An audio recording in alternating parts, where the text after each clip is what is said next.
And mag-send na siya guys. And ayun na guys, nakapag-send na tayo ng pera from Cbank to GCash.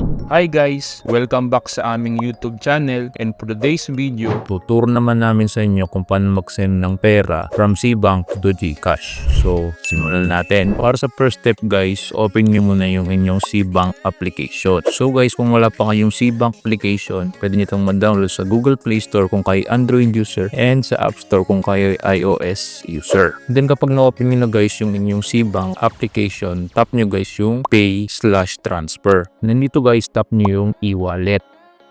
And then dito guys, lalabas yung list ng mga e-wallets na available sa Cbank. So since GCash yung gagamitin natin, tap nyo yung GCash.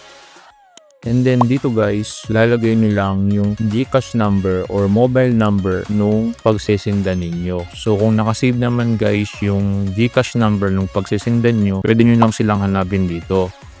And kung hindi naman guys, sa case ko, lagay nyo lang siya dito. So lagay natin. And then, kapag nalagay nyo na guys, tap nyo yung click here to transfer to mobile number. Ito yun guys. And dito guys, lalagay nyo naman yung pangalan nung pagsesendan nyo.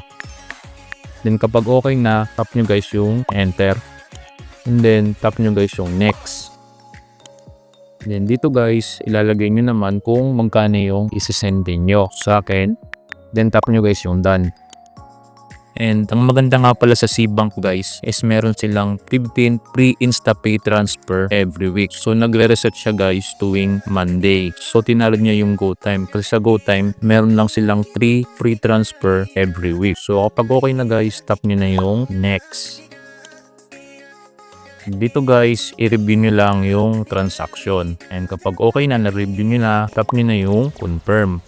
And mag-send na siya guys. And ayun na guys, nakapag-send na tayo ng pera from Cbank to GCash. So ganun lang siya kadali guys. yun lang guys for today's video. Sana matutunan tayo sa tutorial na ito. At kung nagustuhan niyo yung video na ito, huwag niyo kalimutang i-like, comment, and subscribe para updated kayo sa mga bago naming ilalabas ng mga video. Salamat guys sa panonood. Ingat kayo.